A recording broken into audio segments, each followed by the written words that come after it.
All right, let's go ahead and turn our Bibles tonight to 1 Timothy chapter number 6.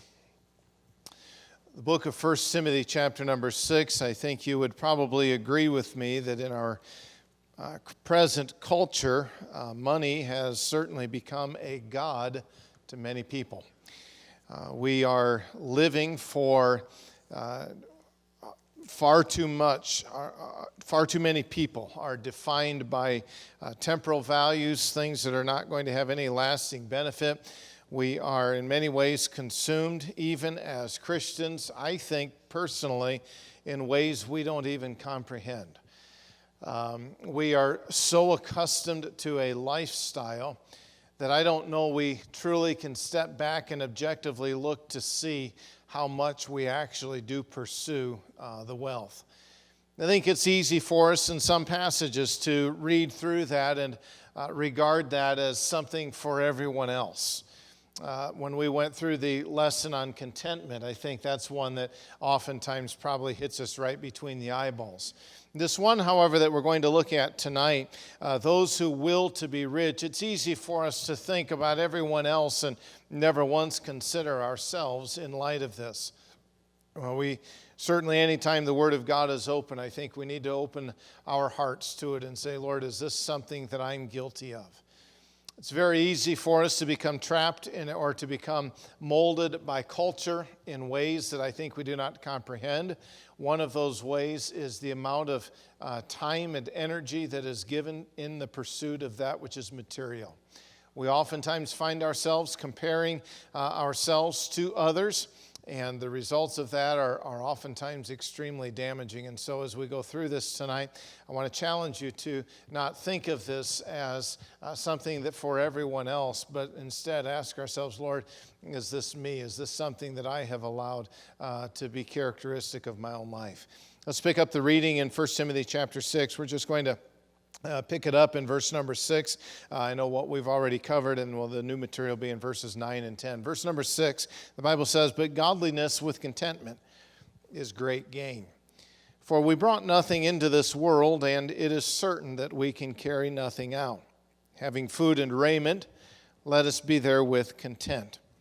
But they that will be rich fall into temptation and a snare, and into many foolish and hurtful lusts, which drown men in destruction and perdition. For the love of money is the root of all evil, which while some coveted after, they have erred from the faith and pierced themselves through with many sorrows." We began this section that I've entitled "The False Teachers Presented and Contrasted," beginning in verse 3 and all the way down through verse number 10. And Paul has just stated the necessity of contentment, and he described the basis of contentment, and now he contrasts those individuals in verses 6 through 8 with someone else in verses 9 and 10. He's the individual that we're going to simply describe as being discontent. We've already seen this contrast of the godly, that the godly are characterized by contentment and that the godly maintain biblical values. Tonight, I want us to learn the ungodly engage in a consuming and destructive pursuit of wealth. These are individuals who are discontent. They are constantly striving to acquire more. Their mindset is that the more I can get, the happier that I am going to be. And that kind of a mindset is going to inevitably result in, as we'll see tonight, many hardships as well as a lack of fulfillment. The person who is engaged in a pursuit of carnal things, temporal things, is going to soon discover that he will not be happy. It does not matter how much money he has, it will never be enough. It does not matter the car that he has, it's never enough. We need a newer one. We need a nicer one. The technology and everything that comes with that, we need it to be better. And the lists go on and on and on and on. And in many ways, I feel that we as Christians have been affected by that mindset. And again, I think it is probably in ways that we do not even comprehend. But here is Paul, who immediately is dealing in a context of false teachers who chose, according to verse number 5, material gain over the truth of Christianity. However, the principles that are contained in this passage are not limited to false teachers, but are instead applicable to all believers. You and I, as believers, must avoid the trap of desiring or determining to be wealthy, because the end of that desire is much different than anyone would ever have anticipated. Now, it's easy for us to sit back and say, well, I would never fall prey to that. How many times have you and I sat there in our own minds and said, if only I had such and such? If only I had, and you can fill in that blank. My point is to say this: we are more guilty of this, I think, than we realize. As we develop this point that the ungodly engage in a consuming and destructive pursuit of wealth, I want us to notice, first of all, that their focus is centered on wealth. The first part of verse number 9, they that will be rich. The contrast is going back to these individuals who are content. They're not content with the basic necessities of life, food and raiment, according to verse number 8. In contrast, these are discontent individuals who will to be rich. Number one, this is a conscious decision. They that will be rich. We're not saying that this is something that is going to take place.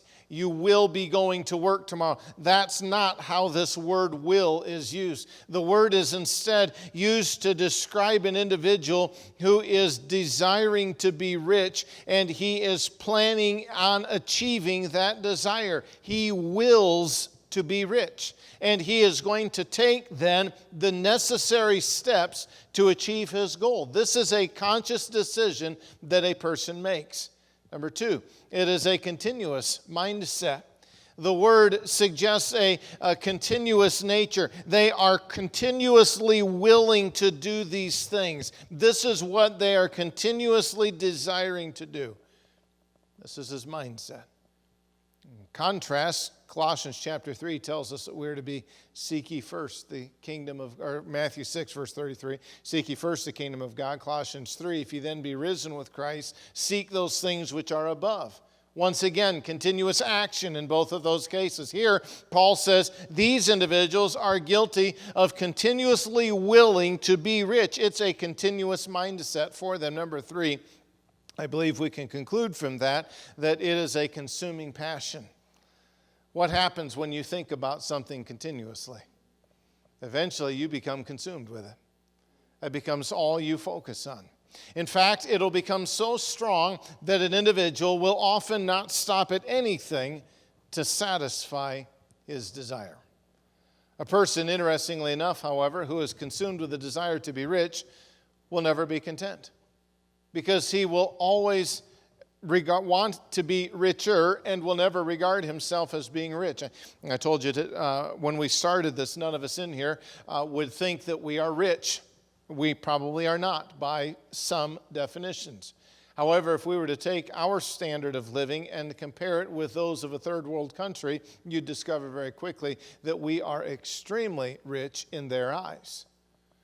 You see, so the rich person is most often never going to regard himself as being rich. Carnal desires, incidentally, are never satisfied. You ever notice that in your own life? All they do is they fuel greater lusts. I need more. And it becomes a consuming passage. Now, it's interesting to note, and we'll see this as we go throughout this, that the Scripture never indicates whether or not this person actually possessed what he desired. He just desires it. He may or may not have possessed it.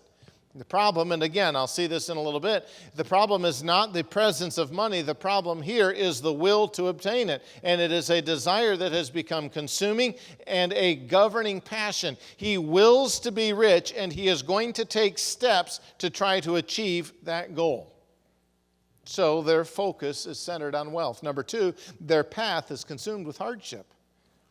Notice verse number 9. They that will be rich fall into temptation and a snare and into many foolish and hurtful lusts, which drown men in destruction and perdition. This individual who continuously desires to be rich and makes the plans to achieve his goal faces an end that is drastically different from what he desires and even anticipates.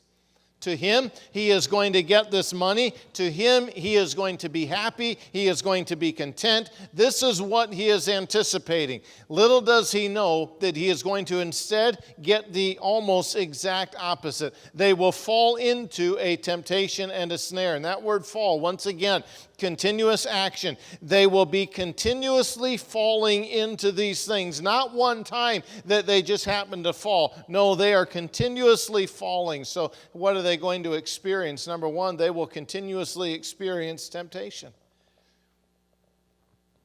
These individuals experience this temptation. We know the Bible uses that word sometimes to describe a trial. Here it would be used to describe an enticement to do wrong.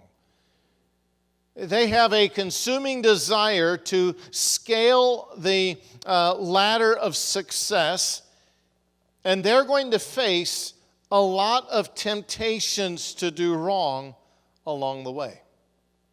Most of these temptations, as we'll see a few here in just a little bit, are actually self-inflicted because of his consuming desire. If you're not consumed with these things, you'll find that eliminates some temptation. The Bible says, make not provision for the lust of the flesh. It's hard enough to do what is right, don't add to it. Okay? And when we're guilty of self-inflicting some of these things, that's an even greater problem. The Bible teaches, I think, some of the temptations that those who will to be rich are going to experience. They're going to experience the temptation of, how do I spend my wealth? Don't you wish you had that problem? How am I going to spend it? Once again, let's not get into the mindset that this is something applicable to everyone else.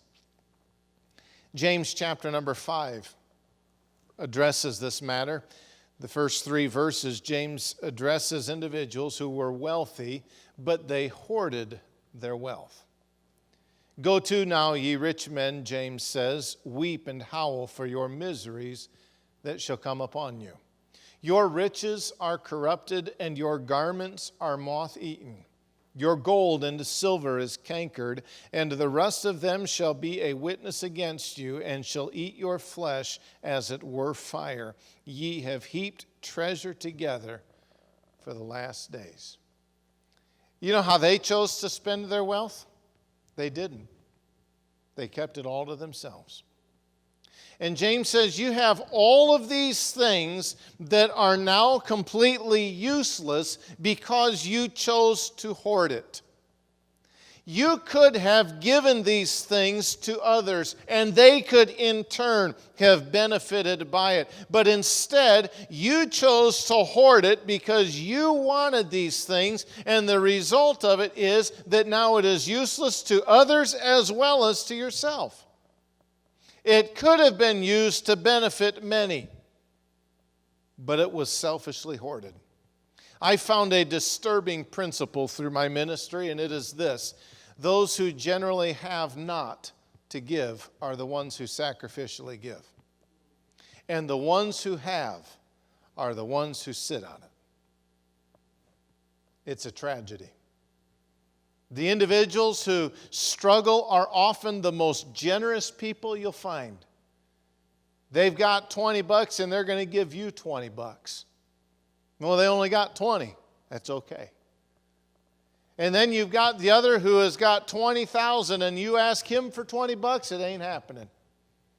The only way I'm going to give you $20 is if I can give it to the church so I can do a write-off in my taxes. You see? The wealthy often are the ones who sit on it. Here's a temptation they'll face, those who will to be rich. How am I going to spend it? Number 2, they'll face another one. How am I going to acquire it? They'll be tempted in areas that pertain to the acquiring of wealth. You know, they will often pursue wealth at all costs. And they'll suddenly face temptation in matters, for example, such as honesty, integrity, or even fairness. James actually continues this rebuke in James chapter 5, and he continues into verse number 4, where he says, "Behold, the hire of the laborers who have reaped down your fields, which is of you kept back by fraud, crieth." What a bunch of dirtballs. Here are rich men who hired servants to harvest their fields, and then in turn refused to give them what they owed them. They refused to pay them. God keeps a record of this. The cries of them which have reaped are entered into the ears of the Lord of Sabaoth. Be careful. You rip someone off, God knows it. And let me tell you, hit a little bit of a pet peeve of mine, is Christians who expect other Christians to do something for free. Okay? Or they have something work done and someone comes and says, "Oh, it's going to be $100, well, I'll only give you $50. That is wrong, wrong, wrong. And again, God keeps track of that. The laborer is worthy of his hire. Don't be one of those stingy Christians. And if you're a stingy Christian at a restaurant, don't you dare leave a tract with Morgan and Baptist Church on it. Okay? I'm dead serious. Don't do it.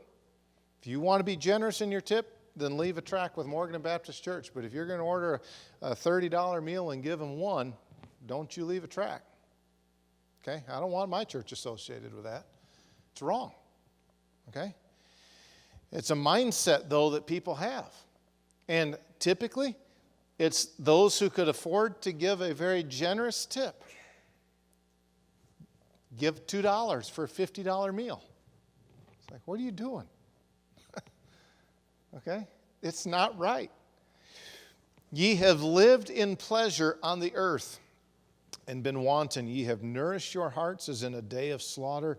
Ye have condemned and killed the just, and he doth not resist you. Be patient, therefore, brethren, unto the coming of the Lord. Behold, the husbandman waiteth for the precious fruit of the earth, and hath long patience for it until he receive the early and latter rain. These individuals acquired their wealth through dishonesty, through cruelty, and God's sure that they will reap what they sowed. Number 3, they will also face the temptation of the dependence upon their wealth. If we were to phrase this into a question, on whom am I going to depend? These individuals most likely will say, you know what, I don't need God. Look at everything that I've got. This concept is taught in Luke chapter number 12. In one passage, he spake a parable unto them, saying, the ground of a certain rich man brought forth plentifully. Who was responsible for producing that? God was. And he thought within himself, sometimes that's a good thing, sometimes that's a bad thing. What shall I do? Because I have no room where to bestow my fruits. And he said, this will I do. I will pull down my barns and build greater, and there will I bestow all my fruits and my goods. And I will say to my soul, soul, thou hast much goods laid up for many years. Take thine ease, eat, drink, and be merry. But God has a different perspective. Verse 20, but God said unto him, thou fool, this night thy soul shall be required of thee. Then whose shall those things be which thou hast provided? So is he that layeth up treasure for himself and is not rich toward God. That's the application of the parable there in verse number 21. Here's an individual whose wealth created a false sense of security. Once again, you find another similar example in James chapter number 4. Go to now, ye that say, today or tomorrow we will go into such a city and continue there a year and buy and sell and get gain. The issue here is we're making decisions and we're not conscious of what the Lord might have us do. Well, I'm going to go to such and such a city. I'm going to stay there for a period of time, and I'm going to buy and sell, and I am going to make money. Nothing wrong with traveling to do business. Nothing wrong with being engaged in business with the goal of making money. That's not the issue here. The issue is we're doing this outside of the Lord and outside of what the Lord's will might be. Whereas, he says in verse 14, ye know not what shall be on the morrow. For what is your life? It's even a vapor that appeareth for a little time and then vanisheth away. You have no idea how drastically and how quickly your life can be turned upside down. Oh, you think you've got tomorrow planned, do you? Keep it in mind. You have no clue. For that ye ought to say, if the Lord will, we shall live and do this or that. But now ye rejoice in your boastings, all such rejoicing is evil. Therefore to him that knoweth to do good, and doeth it not, to him it is sin. Amen. Psalm chapter 52 is a psalm written by David, and the inscription of it tells us that a man by the name of Doeg went and betrayed David by telling Saul that David was with the king of Abimelech, or was with Abimelech, and that's where he was residing. And so Psalm 52 is a psalm that describes his character, the character of Doeg, and incidentally, it does not describe him in very favorable terms whatsoever. And it also describes the consequences of his decision. Part of that is towards the end of this psalm, verse number 7, where David writes, Lo, this is the man that made not God his strength, but trusted in the abundance of his riches. What a thought. Sometimes we mistakenly conclude that I have to do such and such to be able to pay my bills. Let me remind you, God's the one in charge of those things. You be faithful and let God be God. Sometimes it may or may not work out like you were hoping it would work out, or maybe even like you were praying it would work out. But you can be assured that God knows what he is doing, and God is going to meet those needs as he knows best, and in a way that he knows best. And while he uses a job to meet those needs, he does not depend on your job. Okay? That's backwards. God's got all of this in charge. Trust him with it. So they will experience temptation, quite a bit of temptation, right? And this is just some of the ideas that came to my mind, and my mind's not all that sharp, so you might be able to think of a whole lot more. Number 2, not only will they experience continuously temptation, but they will also continuously experience a snare or a trap. What's a trap used for? It's used to catch an unsuspecting animal. You ever seen an animal get caught in a trap? Okay? It depends on what kind of an animal it is. You might or might not have sympathy for it. Some of the cute furry little critters you might have sympathy for. A mouse you probably will not. Okay? We had an issue with some raccoons, and I reluctantly decided that I would not just shoot them in the city limits. I really did consider just shooting them, but I didn't. And so I got a trap, and I was going to be this nice person. I'll trap them, and I will take these little guys to their own home by the lake, and that's what I'll do. And so in went raccoon number 1. Boom, caught him, trapped him successfully, no big deal, threw a towel over it. He wasn't real thrilled with it. And I took him, drove him down to the lake and let him go, and he could be a happy raccoon. Raccoon number 2 came along, and raccoon number 2 went in, and he got trapped. And let me tell you what, he was not a happy raccoon. You might think they're cute. They are mean, and they are nasty. And he was growling and snarling at me and doing his best to bite at me and to claw me. I set that trap down, grabbed my handgun, and I pointed at him and said, you have no idea right now how close you are to dying. And I thought, no, I'm going to refrain because this would not be in accordance with the law. I will once again take this dirty little buzzard. And I did. I took him, and he was growling and snarling the whole way. Now, incidentally, when I opened up the trap door, I did have a handgun pointed at him, because if he came the wrong direction, there was additional problem, and I wasn't going to be the recipient of his attitude, okay? And so he went off into the woods not quite as happy. He was an unsuspecting animal. He was caught. You know what traps, the nature of them are binding, and the nature of them are oftentimes painful. Those who will to be rich will actually experience the reality of being brought unexpectedly under the control of something. What are they going to be brought under the control of? The very thing they're pursuing. They will become consumed with this and will actually be brought under the control of it. This is who they're going to be, and they are not going to be happy. Okay? They are often going to be very miserable, but they're under this control and they're going to be bound by it. And ironically, in my opinion, though the text does not say this, they are going to be bound by the very thing they're seeking to pursue. It's going to be that which traps them. Thirdly, they will also continuously experience, according to the phrase, many foolish and hurtful lusts. Many, let's just say, evil desires for now, because they're described as foolish, meaning they're unintelligent. They're hurtful, meaning they're harmful. So here's an individual who wills to be rich, and he is facing temptation, he is facing a trap, and he is facing continuously all of these things, many evil desires. Many of them.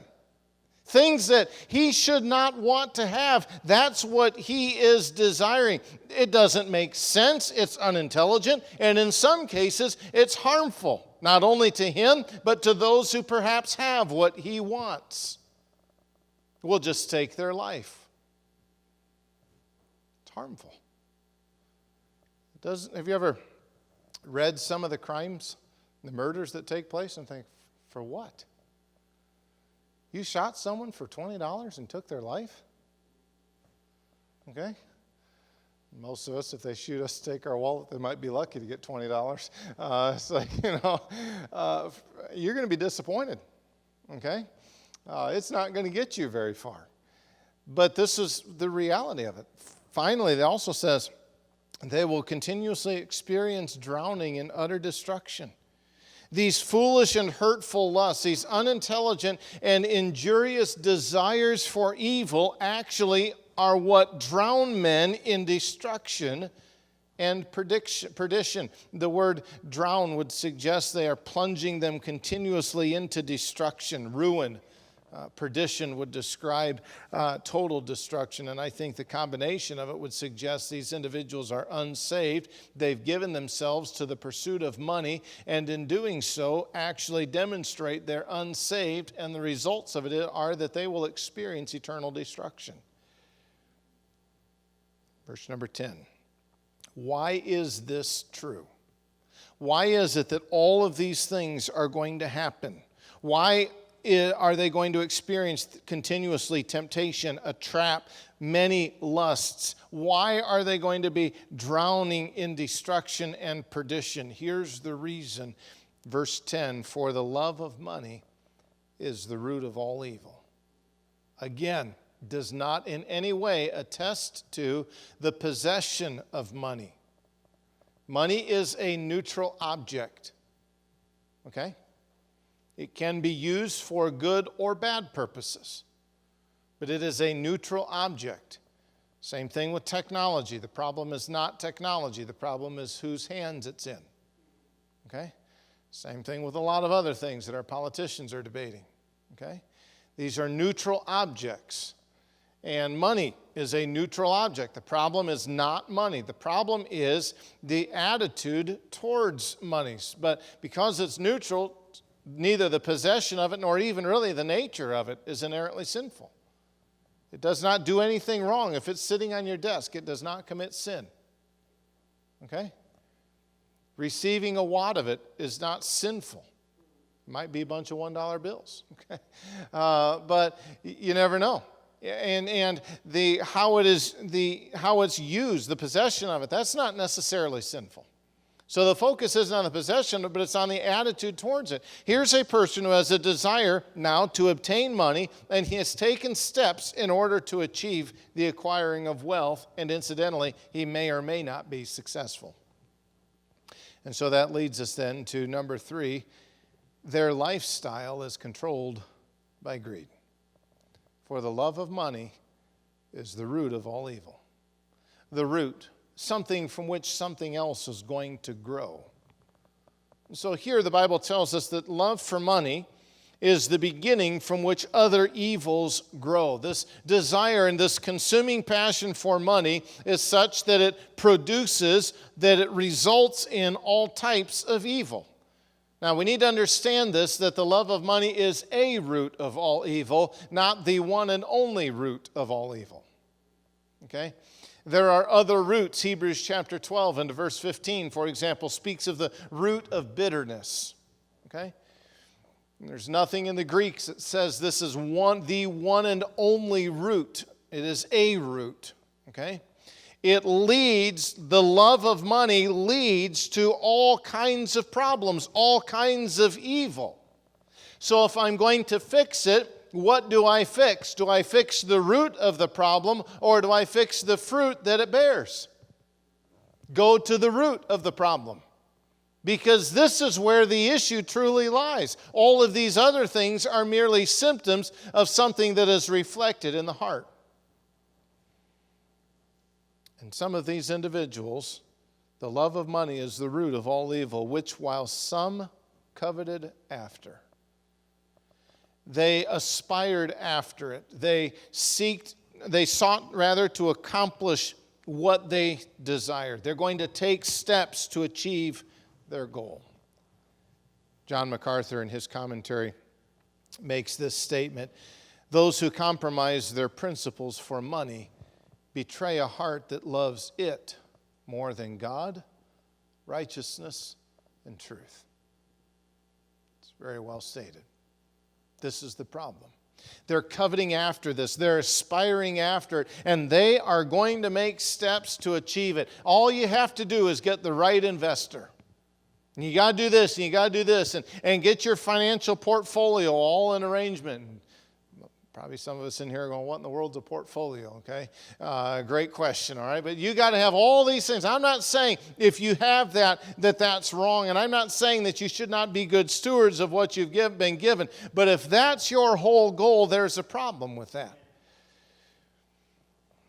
So they have coveted after this, and that leads to this fourth point. Their end is consumed with grief. Notice verse 10. They have erred from the faith and pierced themselves through with many sorrows.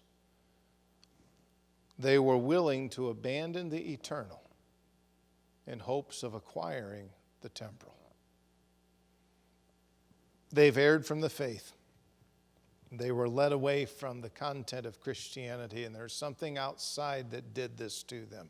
Something caused them to be led away from the truth of Christianity. And what caused them to be led away from it was their love for money. Caused them to be led away from the truth of Christianity. They were willing to abandon the eternal in hopes of acquiring the temporal. Number two, they brought distress upon themselves. They have pierced themselves through with many sorrows. Here it took place at a definite point in the past that they pierced themselves through. When? Probably when they renounced Christianity, in my opinion. At a point in the past, they literally impaled themselves with many distresses. They did it to themselves. They brought it upon themselves because of the decisions that they made. Now, contextually, I mentioned at the beginning of the message, the focus is on false teachers who abandoned Christianity in order to acquire more wealth. Verse 5, the basis of it is expressed as the faulty supposition that equated the practice of godliness with monetary gain. And in doing so, they renounced Christianity and embraced false teaching so that they could get more wealth. And the result of being governed by that kind of a love for money is all kinds of evil. And the most significant effect of such a life is that it has eternal implications. But for us as believers, the problem is not the possession of money, but it is our attitude towards it. How content are we? Do we mistakenly conclude, if only I had such and such, then I'd be happy? If only I had a better job, if only I had, and the list can go on and on and on. We have to, as believers, strive to avoid an improper desire for wealth. Because as we have seen in this text, the end is drastically different than what is desired. Who in their right mind wants that path that we've described in this message? Nobody, to my knowledge. Well, let's be sure then that we are seeking those things which are above, that we are seeking above all else Christ's righteousness. And we'll find that God blesses. And incidentally, those who seek Him first and are blessed monetarily are often very generous in what they do, because they just realize God's just blessed me. Here's a way I can be a blessing to someone else. That's the focus we ought to have as believers.